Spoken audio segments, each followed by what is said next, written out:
nossas Bíblias no Evangelho de Mateus, capítulo 6.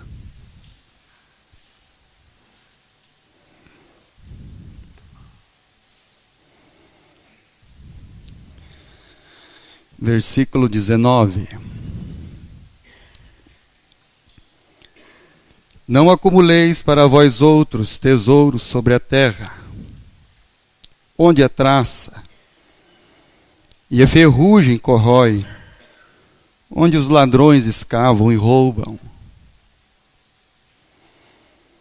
Mas ajuntai para vós outros tesouros no céu, onde traça nem ferrugem corrói, onde ladrões não escavam e nem roubam. Porque aonde está o teu tesouro, aí estará também o teu coração. Versículo 24. Ninguém pode servir a dois senhores. Porque há de aborrecer-se de um e amar o outro, ou se devotará a um e desprezará o outro. Não podeis servir a Deus e as riquezas. Versículo 33. Buscai, pois, em primeiro lugar, o seu reino e a sua justiça, e todas estas coisas vos serão acrescentadas. O salmista, ele diz: Senhor, tem misericórdia de nós, porque nós já estamos, Senhor, cansados dos desprezos dos soberbos e daqueles que andam segundo as suas vontades. O salmista está clamando por misericórdia, porque de fato, quando cada um de nós decidir, resolver, escolher, seguir os nossos próprios caminhos, quando cada um de nós decidir viver segundo as nossas próprias vontades, então a palavra que diz o livro de Apocalipse: ai da terra, porque ele foi lançado lá. Ai dos moradores deste mundo. Ai das pessoas. Ai das almas. Quando nós achamos que o nosso maior inimigo é o Satanás, é o diabo, na maioria das vezes nós nos equivocamos. O salmista, ele está dizendo: Senhor, tem misericórdia de nós por causa dos homens que andam segundo a sua vontade, e nós estamos vivendo sob o seu desprezo e a sua soberba. Porque eles estão fazendo o que eles querem fazer. E quando Jesus vai falar sobre as solicitudes da vida, Jesus está diante de uma multidão.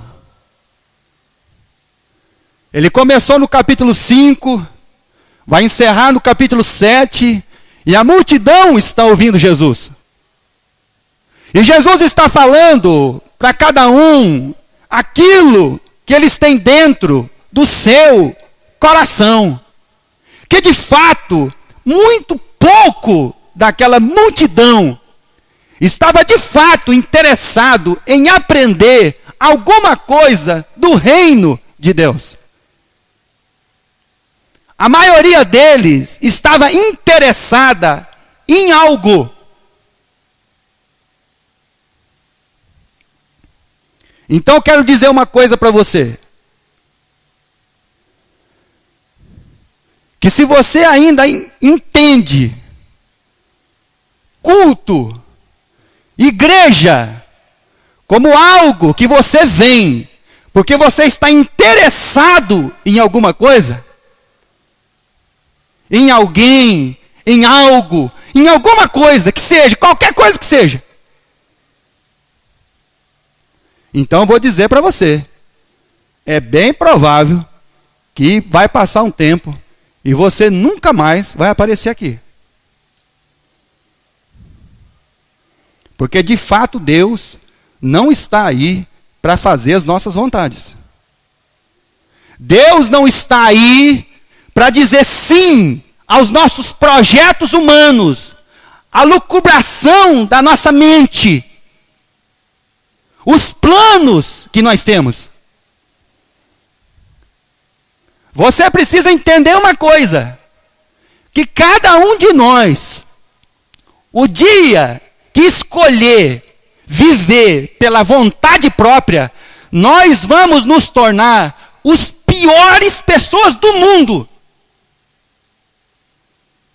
Então as almas que estão aí fora não vão precisar ficar preocupados com o diabo. Eles só vão precisar ficar preocupados conosco. E com as nossas maldades. Jesus, quando ele olha para os homens, ele diz assim: vocês estão ainda me ouvindo? Mas o coração de vocês, o entendimento de vocês ainda está sobre este mundo. Porque ainda vocês estão tentando acumular coisas que não fazem parte do reino eterno de Deus, que não duram para sempre. Vocês estão ainda acumulando, aguardando, ajuntando. E na verdade tudo que está movendo vocês é aonde está de fato o seu coração. Por isso que Jesus ele diz que ninguém pode ter dois senhores. Ou você vai servir a Deus, ou o seu Deus vai ser o dinheiro, vai ser o mamon. O seu Deus vai ser a riqueza. O seu objetivo de vida vai ser só ganhar dinheiro. O seu objetivo de vida vai ser sua casa, vai ser o seu carro, é quanto você pode gastar lá. O seu objetivo de vida vai ser em viver para você mesmo. Então por isso que o salmista, no Salmo 123, ele está dizendo: Senhor, tem misericórdia de nós. Porque eles andam segundo as suas próprias vontades e desejos. E quando andamos segundo as nossas vontades e desejos, segundo as solicitudes do nosso coração e da nossa vida, então vai haver em nós aquele fato de você ficar indeciso ao qual Deus você quer servir. O Deus que finalmente faça o que você quer, o dinheiro. Então você vai ter que aborrecer um Deus. Porque o mamon, a riqueza, não é um Deus. Quando os homens disseram para Jesus: olha, é lícito pagar tributo a César? Jesus disse: de quem que é essa moeda? Traz uma moeda para mim. De quem que é essa esfinge aqui, esse rosto? De César. Então você dê a César o que é de César. E eles foram embora, maravilhados. Mas o que eles não perguntaram para Jesus é quem decide o quê? O que é de César? O que é de Deus? Quem é que tem o regulamento?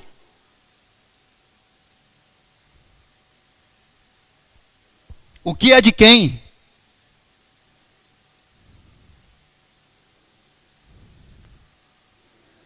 Então parece que na nossa vida, esse texto da palavra de Deus, para algumas coisas da nossa vida, ele responde rápido, mas ele não resolve a questão. Então eu quero falar para você, qual é o Deus que você vai servir? As riquezas falam das suas vontades, seus desejos, aquilo que a carne urge.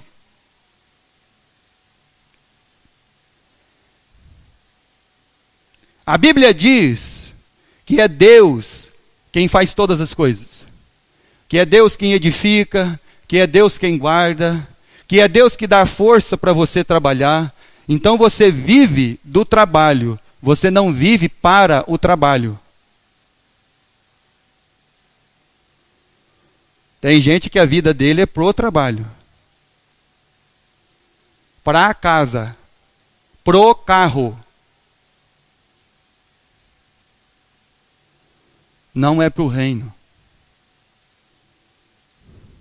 Então nós estamos ainda atrás de coisas que enferrujam, que a traça rói e que o ladrão pode colocar um revólver em você e levar. Então você pode ir aí em Marília e comprar na relojaria o relógio caro. Aí você entra lá na avenida principal, na sorveteria, com a sua família, senta e coloca o braço lá com o relógio. Não vai demorar muito, alguém vai encostar em você. O relógio, por favor. Não importa quanto você pagou no relógio. 5 mil, 10 mil. Quantas pessoas já morreram por causa de um celular, irmão? O livro de Amós está dizendo, quando o homem anda segundo a sua vontade, um par de sandália é o preço da sua vida. O problema nosso é que ainda nós estamos entre servir a Deus e as nossas vontades. O que eu quero fazer, não o que eu devo, não o que eu tenho. E aí Jesus diz, busca em primeiro lugar o reino e a sua justiça. Será que de fato, meus irmãos, nós estamos entendendo isso? Ou será que nós estamos vindo no culto ainda para ser abençoados, porque a gente não entendeu que a gente já foi abençoado? De fato, nós estamos querendo vir ainda entender culto como sacrifício e não como comunhão. Jesus olha para todas essas pessoas, meus irmãos, tem uma multidão ouvindo Jesus, preste atenção.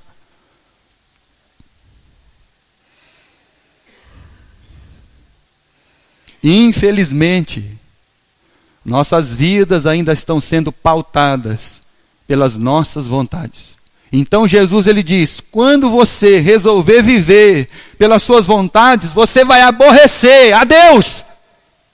Porque você não pode servir a dois Deus, a duas vontades. Ou você vai servir a Deus, ou você vai seguir as suas próprias vontades. Então por isso que o reino de Deus e a sua justiça nunca vão ser a sua prioridade. Nunca vão ser de fato o que faz você sair da sua casa. Nunca vai ser de fato aquilo que move as motivações da sua vida e do seu coração, da sua alma verdadeira. O reino de Deus é a sua justiça. E as outras coisas, Senhor, as outras coisas que o Senhor, como o meu Pai Celestial, o Senhor já sabe que eu preciso delas, o Senhor vai acrescentar elas na minha vida. O Senhor vai. Marcos, capítulo 10. Versículo 23.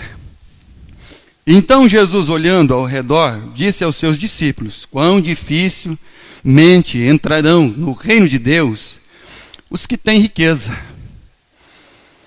Não parece estranho esse versículo? Se esse versículo parasse aí, irmão, se esse capítulo parasse aí, na verdade, qual seria a nossa conclusão, o nosso entendimento a respeito disso? O que de fato nós compreenderíamos por olhar o versículo 23? Que é pecado ser rico, que é pecado ter as coisas, que de fato quem é rico ou quem vai se tornar rico não vai herdar o reino de Deus. Então seria os pensamentos nossos, graças a Deus, que o texto, ele não parou por aí, Jesus não parou por aí. Então Jesus percebeu uma coisa, ele percebeu aquilo que nós temos, aquilo que são os nossos pensamentos. Aí no versículo 24 ele diz assim, os discípulos estranharam estas palavras. De fato, eles estranharam, como qualquer um de nós vai estranhar ou estranharia. Então Jesus, quando olhou os discípulos, depois dessa palavra pronunciada pelo Cristo, Jesus percebeu que eles ficou sem entender. E aí então Jesus ele diz, mas Jesus insistiu em dizer-lhes, filhos, quão difícil é para os que confiam nas riquezas entrar no reino de Deus. Ah, sim, agora ficou mais fácil, Senhor. Agora o Senhor esclareceu o meu coração e a minha mente. Agora o Senhor esclarece o meu coração em dizer que o problema é o confiar nas riquezas. Que o problema é colocar o meu coração ali. Então ali vai ser o meu tesouro. Ali vai ser o que me motiva a acordar todos os dias. Ali vai ser o que me motiva, como esse jovem disse. Olha, você conhece a minha palavra? Conheço. Conhece? Conheço. Então isso vai ser o que vai motivar a nossa vida. Por que eu trabalho? Quais são as minhas finalidades? Quais são, de fato, meus irmãos, os meus intentos com o reino de Deus, com a igreja, aonde ela está? E igreja não é prédio. Igreja são pessoas. Eu não vou na igreja, eu me reúno igreja. E culto não começa 7h30 no domingo. Culto começa quando você acorda. Culto não acaba às 8h30, 9h. Culto só acaba quando você dorme, porque a Bíblia diz que Deus conhece o nosso levantar e o nosso deitar. Então, que hora que começa o culto, irmão? Quando você levanta. Que hora que ele termina, irmão? No dia de domingo você se reúne em igreja para ter uma comunhão. Mas que hora que ele se encerra? Quando Deus conhece o seu deitar. Nós estamos entendendo o culto, só culto 7h30. Porque as nossas vidas, as nossas carências, as nossas preocupações, todas as nossas ansiedades, elas estão voltadas para o Deus de verdade ao qual nós queremos servir. Um Deus que não ocupe muito o meu tempo. Abra a sua Bíblia em Mateus, capítulo 16. Então Jesus está falando sobre essa questão. E como isso é grave, meus irmãos, e terrível. Nós estamos vivendo uma época que quando você agora liga a sua televisão, qual que é as notícias principais? Corrupção, corrupção, roubo, roubo. Por quê, irmãos? Porque o homem vive segundo a sua vontade. E por isso que o salmista diz no Salmo 123, Senhor, tem misericórdia de nós. Mateus capítulo 16, versículo 26. E aí Jesus, ele olha para os homens, todo mundo preocupado. Chegou um dia um homem em Jesus e falou assim, mestre, eu quero que o Senhor reparta os bens. Vai lá conversar com meu irmão, Senhor. Fala para ele que ele tem que repartir os bens comigo. Que ele tem que me dar a parte dele, ele tem que me dar a minha parte, eu quero a minha parte. Aí Jesus falou, poxa vida, você acha que eu sou repartidor de bens agora? É por isso que as pessoas gostam muito de Deus nas causas impossíveis. Aí ele quer levar um olhinho ungido para casa, para Deus trabalhar nas causas impossíveis. Tomar um óleo ungido com água para ver se Deus resolve o problema dele lá na casa dele. Na verdade, o que ele quer mesmo, irmão, é um mamão. Jesus, ele diz assim, pois que aproveitará ao homem se ganhar o mundo inteiro e perder a sua alma? O que dará o homem em troca de sua alma? O que o homem mais rico do mundo pode dar pela sua alma? A empresa dele de computação? Uma pólice de seguro? Quando o médico olhar para ele e dizer assim, querido, talvez dessa noite você não passa. O senhor não pode fazer nada? Não posso fazer nada. Não, mas eu tenho muita coisa. Ah, é? Pois é. Essa dona Cleusa, não conheço ela, irmão. Muitas dores de cabeça,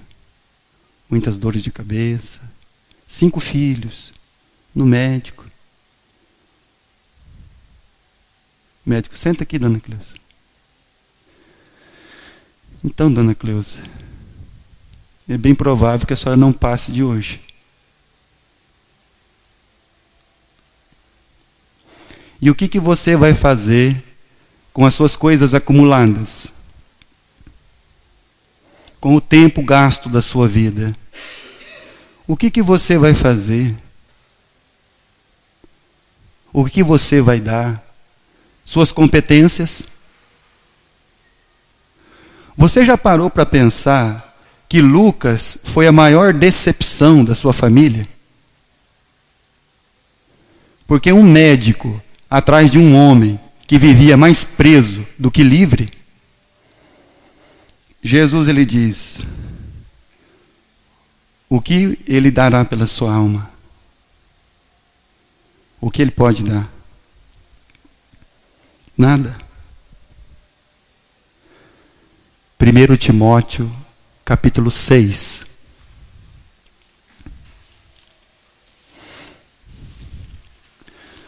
O momento que vivemos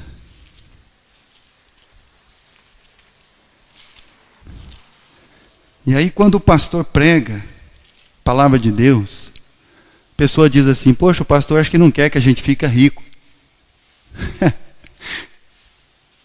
O pastor acho que não quer que a gente tenha bom emprego, ganhe bastante.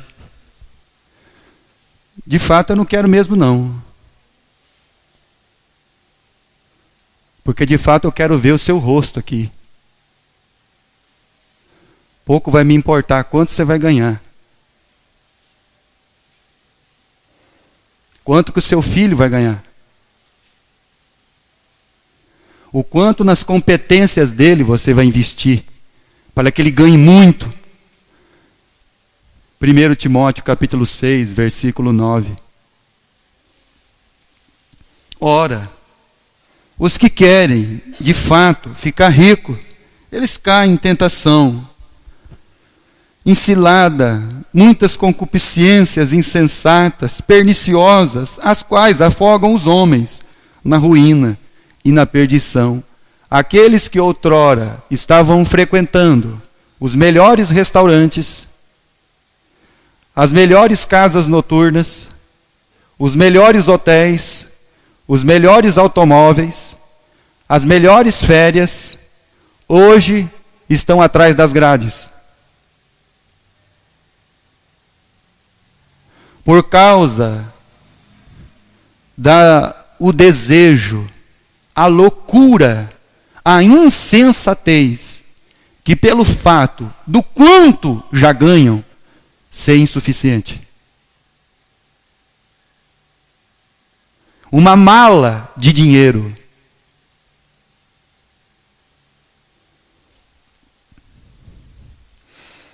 Eu tinha uma borracharia, irmão.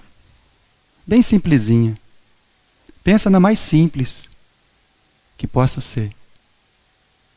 Um descolador de parede, espátula. E na cidade um dia chegou um pessoal andando de caminhonete. Caminhonetona. E eu fiz um serviço para esse pessoal. E um dia ele entrou dentro da minha borracharia com uma mala dessa. E abriu assim, ó. Plac! Aquilo estava forrado de dinheiro. Não passou muito tempo, irmãos. Foram presos ladrões de gado, sequestradores. E o problema de todas essas coisas é que o servo de Deus, quando ele se depara com a vida que ele vive, com a circunstância da sua vida, e ele começa a olhar essas coisas, ele começa a pensar o que, irmão? Que vale a pena ser assim.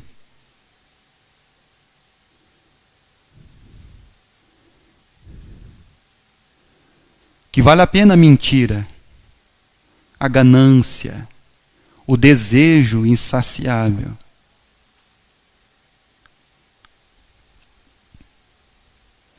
E aí ele vai ser como o salmista no Salmo 73.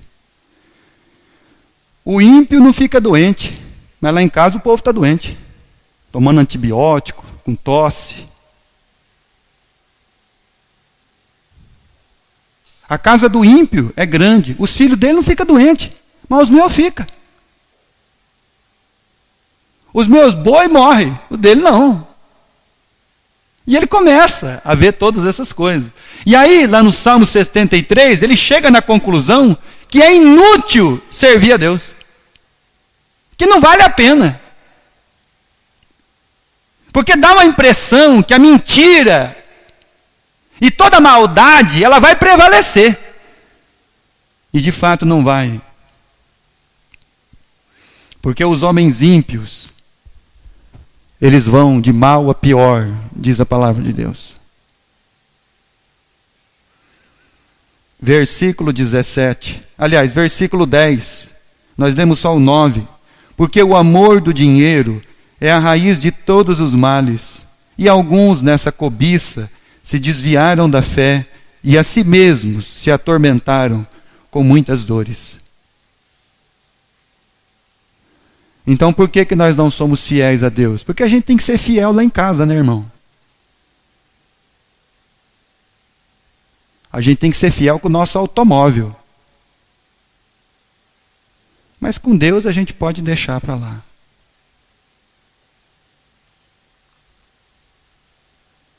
Cai em concupiscências nocivas.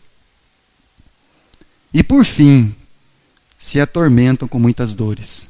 Versículo 17. Exorta os ricos do presente século que não sejam orgulhosos. Ah, pastor, mas isso não é para mim não, quando sou rico. Ah, não é para nós? Porque ainda nós entendemos riqueza pelo quê, irmão? Pelo bairro onde eu moro, pelo tamanho da minha casa, pelo ano do carro que eu tenho na garagem. Nós ainda entendemos riqueza dessa maneira. Que não sejam orgulhosos e nem depositem a sua esperança na instabilidade da riqueza, mas em Deus, que tudo nos proporciona ricamente para o nosso aprazimento. Que pratiquem o bem, sejam ricos de boas obras, generosos em dar, prontos a repartir. Que acumulem para si mesmo tesouros, sim, tesouros, sólido fundamento, para o futuro, a fim de se apoderarem de uma verdadeira vida. Por isso que o índice de suicídio de 30 anos para cima aumentou muito. Porque como os filhos, eles não estão respondendo às expectativas dos seus pais e os investimentos deles, então eles estão cometendo suicídio. E isso não é vida.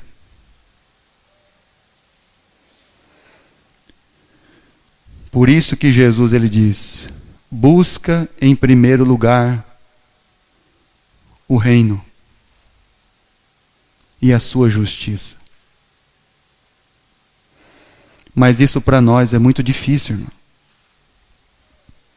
Porque isso vai mexer com todas as nossas vontades e desejos. Então, de fato, o que nos motiva a estar aqui deveria ser a comunhão e o conhecer e o prosseguir em conhecer a Deus. Marcos capítulo 10. Os discípulos entenderam, os que confiam nas riquezas. E aí Jesus, então, ele diz, é mais fácil passar um camelo, versículo 25, pelo fundo de uma agulha, do que entrar um rico no reino de Deus. Mas o Zaqueu era um homem rico, e ele passou pelo fundo da agulha. O maior animal da Palestina, o menor orifício, o fundo de uma agulha. O Zaqueu um dia se converteu. O rico. Porque então os discípulos dizem assim, eles ficaram de sobremodos maravilhados, dizendo entre si, então quem pode ser salvo? Jesus, porém, fitando nele o olhar, disse, para os homens é impossível, contudo, não para Deus, porque para Deus tudo é possível. Então Pedro começou a dizer-lhe, eis que nós deixamos tudo e te seguimos. Tem alguma tradução aí que traz a palavra assim, nós deixamos tudo e te seguimos. O que receberemos? Alguém tem no final da palavra? José tem? No final do versículo, o que ganharemos ou o que receberemos? Então isso traz a ideia de que deixar pai, mãe e todas as coisas por uma finalidade verdadeira, isso vai valer a pena. Se for por causa do reino de Deus e por causa de mim, disse Jesus, versículo 29, tornou Jesus, em verdade vos digo, que ninguém há que tenha deixado casa, ou irmãos, irmãs, mãe, pai, filhos e campos, por amor de mim. Então não adianta uma pessoa abandonar a vida dele e seguir uma filosofia de vida. Se não for de fato, Jesus disse, a mim e o Evangelho. E o que é o Evangelho, irmão? Evangelho é salvação. Porque pela graça, por meio, isso não vem, é dom, não vem para que ninguém, porque nós somos feituras suas, criados em Cristo Jesus, para as boas obras, que de antemão Ele preparou para que nós andássemos nelas. Versículo 30. Você quer saber o que você vai receber? Que não receba, já no presente século, um cêntuplo de casas, irmãos, irmãs, mães, filhos, campos, com perseguições, e no mundo por vir, a vida eterna. E por fim, aquilo que de fato não é a nossa vida. A conclusão do reino no versículo 31. Aquilo que de fato não é encarnado em nós.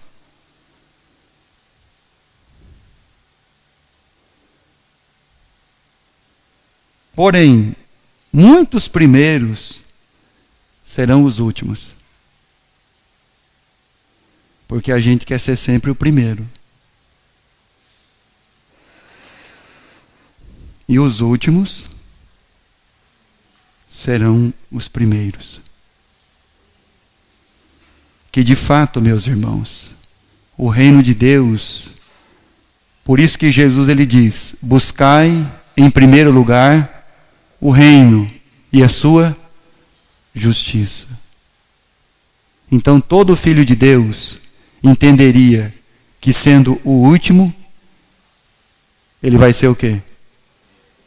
O primeiro. Que buscando o reino de Deus, em primeiro lugar, o Pai Celestial já conhece toda a sua vida e Ele sabe o que você precisa. Então não crie os seus próprios planos, porque você vai sair daqui frustrado com Deus, com igreja. E aí você vai imaginar coisas que Deus não te prometeu e não falou nada para você. Porque de fato, o nosso entendimento do reino de Deus está muito longe. Romanos, capítulo 8. Ninguém pode ter dois senhores. Versículo 16 e 17. O próprio Espírito testifica com o nosso espírito que somos filhos de Deus. Se Deus é o nosso Pai, Ele como nosso Pai Celestial, nós como os filhos, versículo 17. Ora, se somos filhos, somos também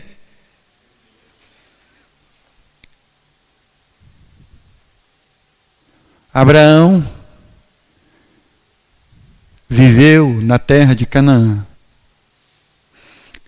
Então Deus, o Pai, mostrou para ele assim, olha, tudo que você vê aí, onde você colocar a planta do seu pé, é seu. Mas ele nunca construiu uma casa. Porque ele andava como um peregrino.